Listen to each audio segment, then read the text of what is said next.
In this video, I want to talk about a concept in object-oriented programming in C# called properties. So properties are kind of like a middle ground between two concepts you already know. They're a little bit like fields and they're a little bit like methods. So you can think of them as like a field, but with a bit more control. And so to demo this, I want to create a new, really simple project that let's pretend we're making a multiplayer game. So we're going to want to have players that have some kind of basic information about them. Like we're going to need a username. Maybe we want to store their first and last name, their age, things that could fill out a profile page inside of a multiplayer game. So I'm going to start out, I'm going to clear out my program here, and I'm going to create a new class. I'm going to call it game. I'm going to create another class and call it player. And into my game class, I'm going to create a public method called run. And right line.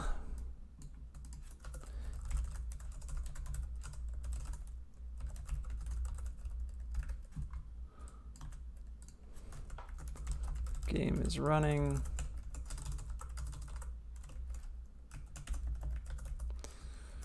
Read key.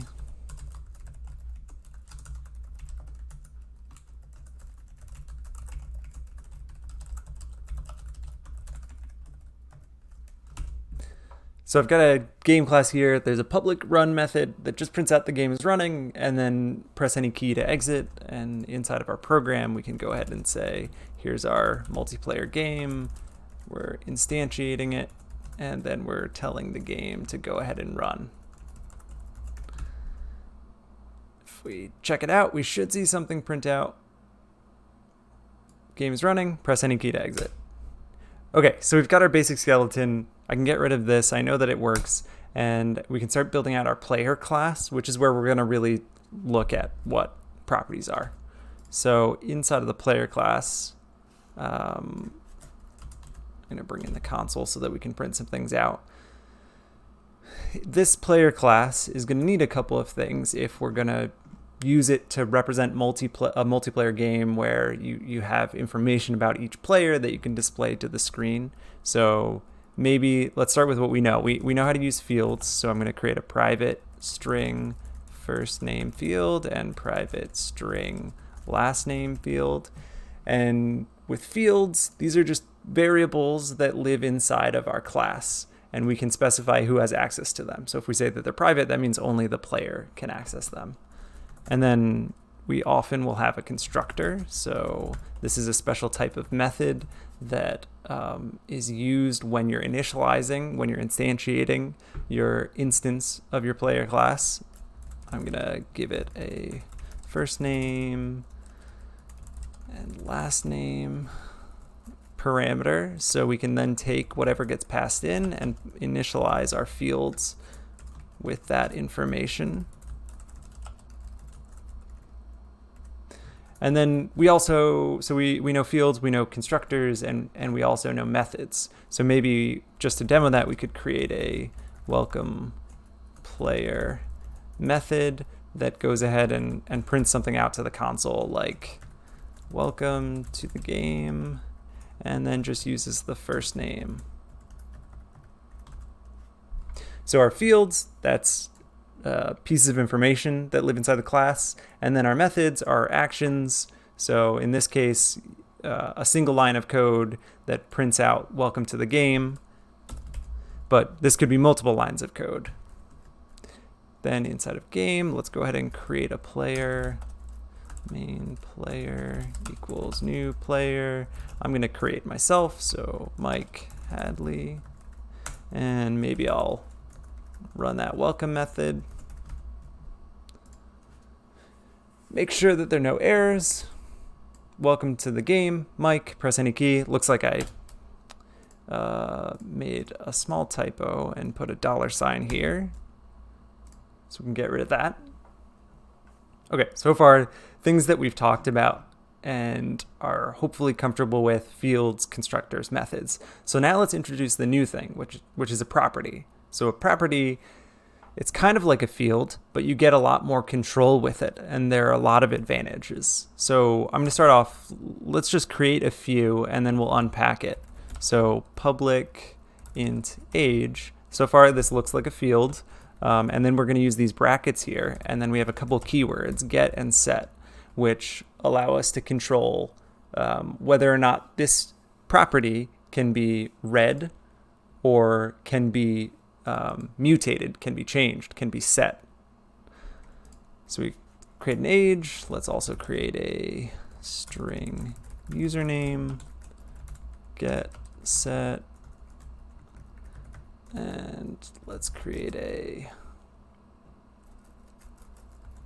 full name, get, set, and a score, get, set. And with the score, I want to show you can actually also initialize these fields in the way that we've done with, we can initialize these properties in the way that we've done with fields before, like where we can like write a value.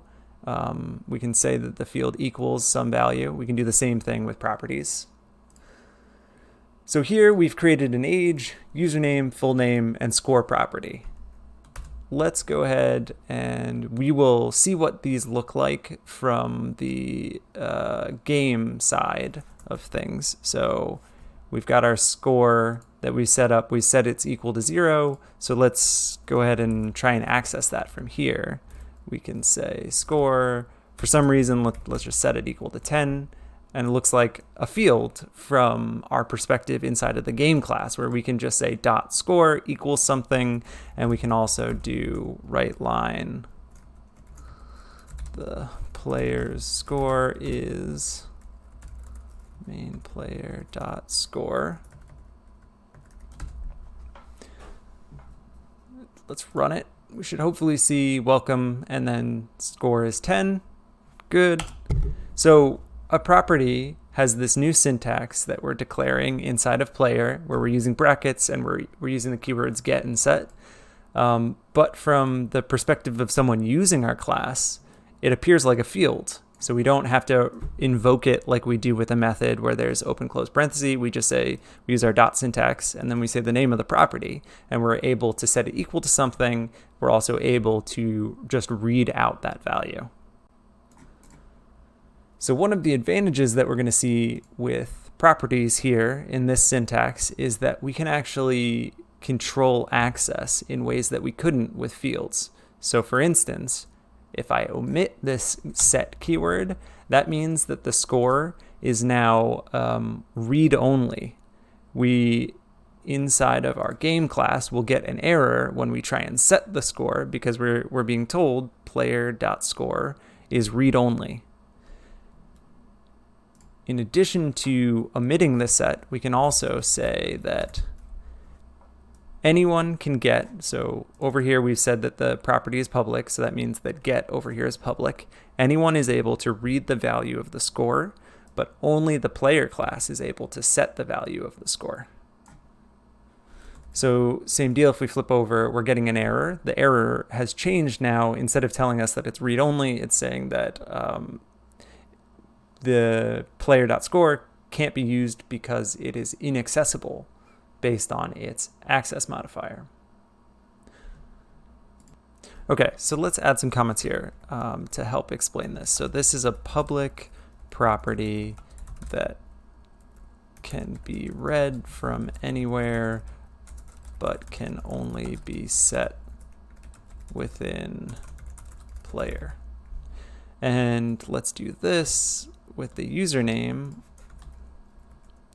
This is a public property that is read only, which means that once the value has been initialized, it can't actually be changed, which is fine maybe for something like a username or an ID, where we don't really want to let the player be able to just suddenly change those values over time. So let's add to our constructor string username. And so when the player is created for the first time, we'll go ahead and initialize that username. Let's go back to our game, fix this error, Let's make up some username. And we can get rid of this line, which is giving us an error because we've said that no one can change the value of score. We can flip back to player, and maybe this welcome message, we can say, welcome to the game,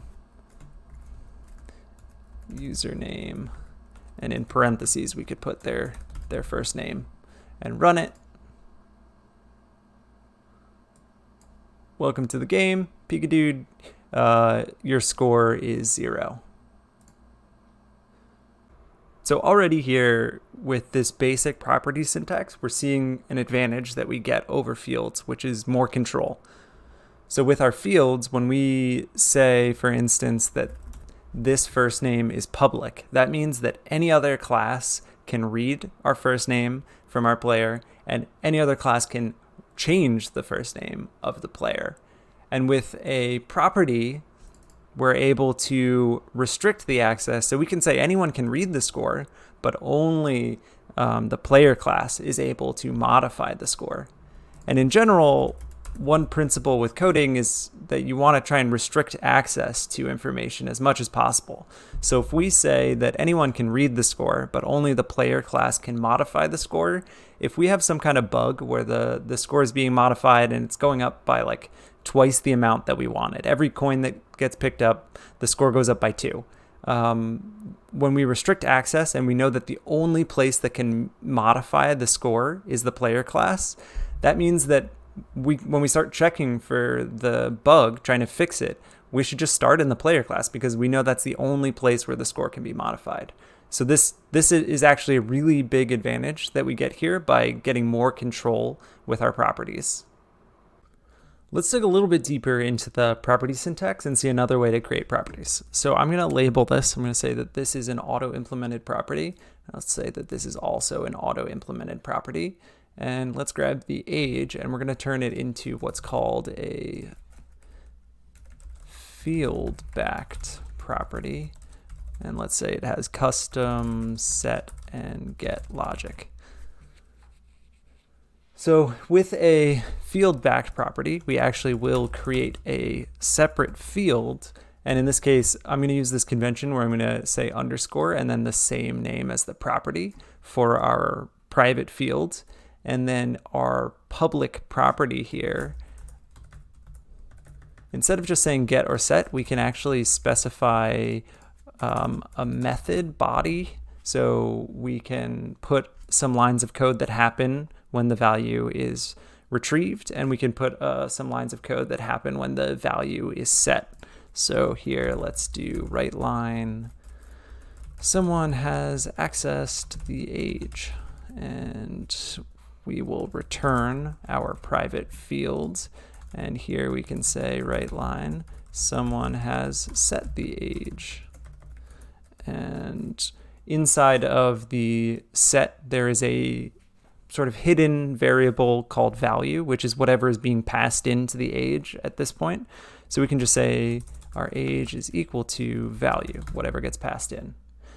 So this will make a little bit more sense when we flip over to game and we go ahead and use the age. So let's say main player dot age. Let's set it equal to 15 and write line. The player's age is and main player dot age. So same deal, we're going to access it like we're accessing fields using the dot notation. But let's see what happens when we try and run this. So we see what we saw before, score is 0, someone has set the age, this is new, someone has accessed the age, I made a typo there, it should say accessed, and then the player's age is 15. So let's try and break this down while keeping the terminal open. So I'm going to grab the player and drag this over to the right hand side and snap it. Scale this down a little bit. Okay, so let's track this. We've got the score is 0, that is printing out from line 12. Then someone has set the age is what prints out next. So when we get to line 13 here, what's happening is the setter from our property runs. because we're trying to change the value of age. So it's going to print out someone has set the age, and then whatever we've passed in on the right-hand side of the equation is actually what value equals. So as far as the logic that's happening here, our private field is being set to 15 because 15 is what the value is. Pull up my terminal again. We can see someone has accessed the age. That's happening here on the next line of code when we try to reach into the age property and put it into the string. We're reading the age. So the getter runs. So someone has accessed the age, gets printed out, and we are specifically returning that private field, which is what we set to 15 moments ago using the setter.